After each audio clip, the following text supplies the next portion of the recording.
Over the last 10 years, Telangana has clocked remarkable progress.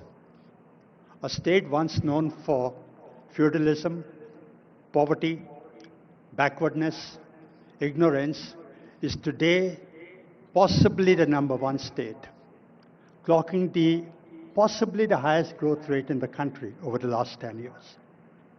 Hyderabad, this charming, beautiful city, is a jewel.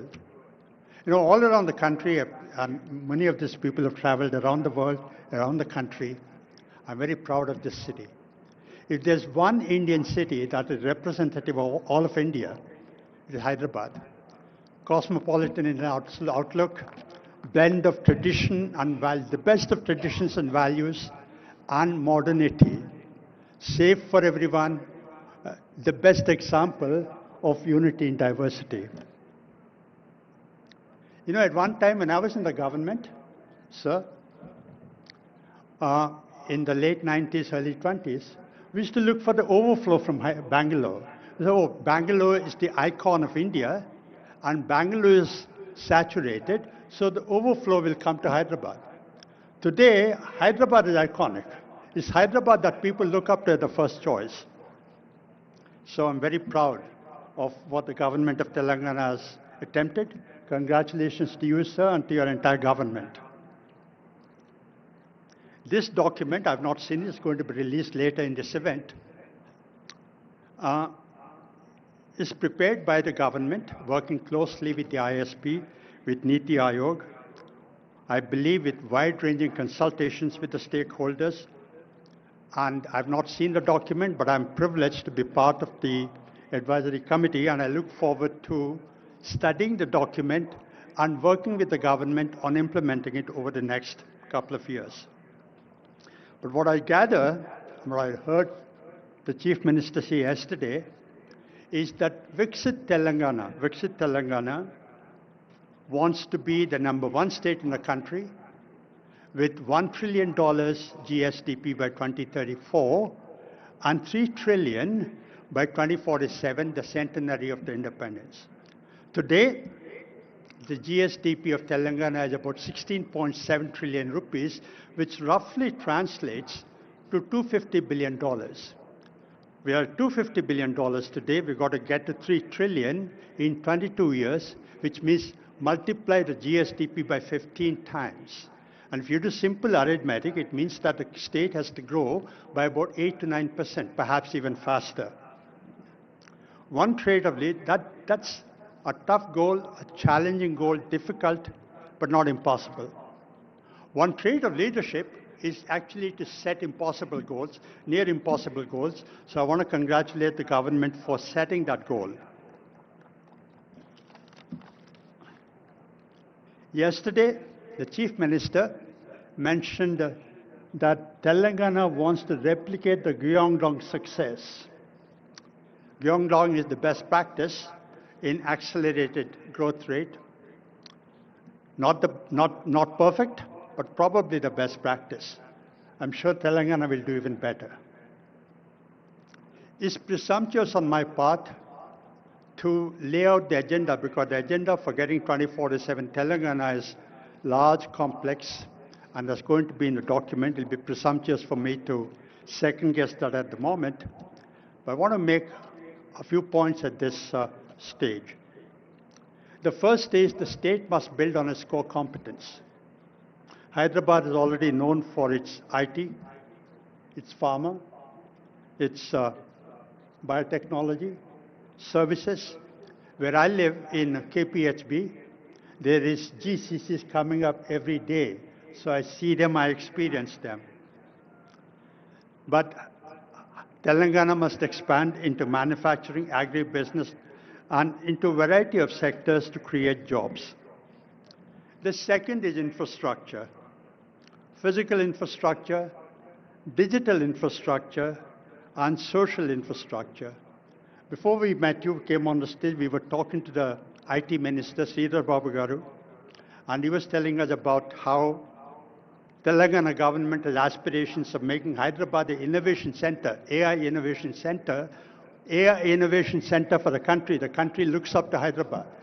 So that's the second thing you must be focusing on. The third, ease of doing business. We all talk about it, we all know about it. And I'm sure the Chief Minister and his team are experienced. But when we were in the government 20 years ago, when we went around like these people are going around these days, canvassing for investment, you know what entrepreneurs like Sri Anand Mahindra tell chief ministers and ministers? If you want to give us tax concessions, it's okay. If you want to give us utilities at low cost, that's okay. But what we want more than all this is law and order, rule of law, and no interference from your people. So ease of doing business is something that you must be concentrating on. Chief Minister, you said yesterday that you're not competing with the rest of the country, you're competing with globally. Actually, I think as the Deputy Chief Minister of Karnataka said yesterday, competing within the country is actually good. Healthy competition among states is good, and you're competing globally, setting yourself an aspiration. Primary education and primary health, I'm sure it's part of the agenda. Politicians don't normally, pardon me for saying this, I'm being a bit blunt, but politicians don't normally concentrate on education and health. The reason is, I'm not blaming anyone, but the reason is democratic compulsions force politicians to have a short-term horizon. Do things that will yield results in the short term. No, they tend to relegate long-term things, because they're things that will generate results much later, because they're not political priority. But they're very, very important, as you must have noticed. Karl-Johan Juncker, who was the former Chancellor of the EU, he said, we all know what is the right thing to do. He was a politician. No? He said, we know what's the right thing to do. We don't know how to get re-elected after that. I'm sure that Chief Minister Revanth Reddy and his team are going to find a new model and prove Karl Juncker wrong, that it is possible to do things and get re-elected. Okay? And then I saw in the papers, in the media, pure, rare, inclusive growth. I cannot emphasize this enough. Accelerating growth is important. Growth is necessary, but not sufficient.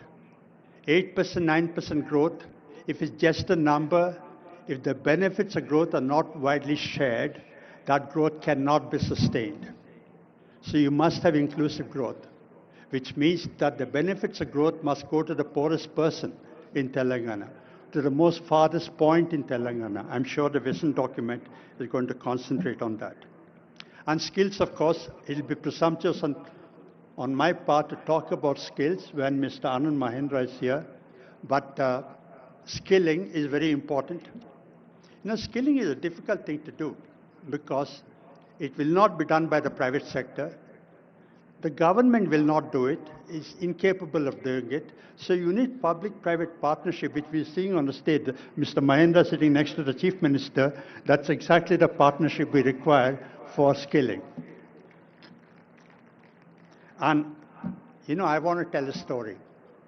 When I was appointed governor in 2008, 17 years ago, I was Finance Secretary to Government of India at that time. I went to call on the Prime Minister, Dr. Manmohan Singh, just to thank him for choosing me to go to RBI.